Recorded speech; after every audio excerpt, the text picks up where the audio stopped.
과연 그는 왜 모두의 예상을 뒤엎고 역사의 흐름을 바꾼 혁명의 아이콘이 되었을까요? 때는 1388년, 고려는 원나라의 쇠퇴와 함께 명나라의 새로운 압박을 받는 격동의 시기였습니다. 고려의 왕, 우왕은 요동 정벌을 결정하고 이성계에게 군대를 이끌고 출정할 것을 명합니다. 하지만 이성계는 출정 전부터 네 가지 이유를 들어 요동 정벌의 불가함을 강력하게 주장했습니다. 첫째, 작은 나라가 큰 나라를 치는 것은 옳지 않다는 것이었습니다. 둘째, 여름철 군사동원은 농번기를 망치는 일이라는 점을 지적했습니다. 셋째, 왜구가 남쪽에서 창궐하여 후반기 불안하다는 현실적인 문제를 제기했습니다. 마지막으로 장마철이라 화리제 기능을 못할 수 있다는 우려를 표명했습니다. 하지만 우왕은 이성계의 간언을 무시하고 최영 장군을 보내 요동 정벌을 강행하려 합니다. 결국 이성계는 조민수와 함께 군대를 이끌고 요동으로 향하게 됩니다.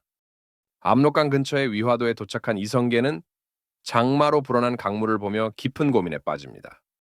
고민 끝에 이성계는 회군을 결심합니다.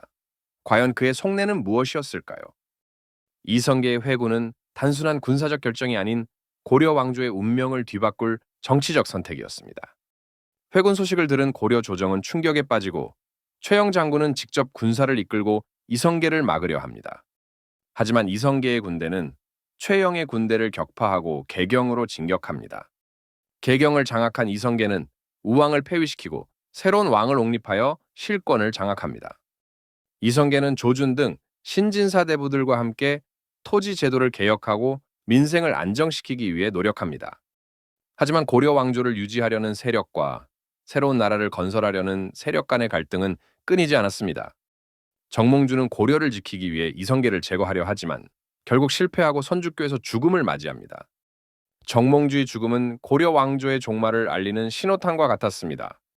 1392년, 이성계는 마침내 왕위에 오르고 새로운 나라 조선을 건국합니다. 조선 건국은 고려의 오랜 역사를 마감하고 새로운 시대의 시작을 알리는 역사적인 사건이었습니다.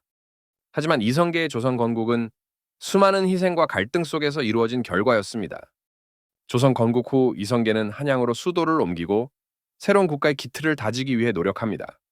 새로운 왕조의 안정과 번영을 위해 이성계는 끊임없이 고뇌하고 결단을 내렸습니다. 하지만 왕자의 난이라는 피바람이 불어닥치며 이성계의 말년은 순탄치 않았습니다. 과연 이성계는 자신이 세운 나라가 굳건히 번성하는 모습을 볼 수 있었을까요? 놀랍게도 이성계의 조선은 500년이 넘는 역사를 이어가며 한반도의 역사와 문화에 지대한 영향을 미치게 됩니다. 하지만 이성계의 진짜 속마음은 무엇이었을까요? 위화도 회군은 정말 불가피한 선택이었을까요? 일각에서는 위화도 회군이 이성계에 철저하게 계산된 쿠데타였다는 주장이 제기되고 있습니다. 정말 그는 처음부터 왕이 될 야망을 품고 있었던 것일까요? 하지만 또 다른 시각에서는 혼란스러운 시대 상황 속에서 백성을 구하기 위한 불가피한 선택이었다고 옹호합니다. 어쩌면 그의 선택은 개인의 야망과 시대적 소명의 기묘한 조합이었을지도 모릅니다. 그렇다면 이성계는 과연 영웅이었을까요? 아니면 혁명가였을까요? 혹은 권력을 탐한 기회주의자였을까요?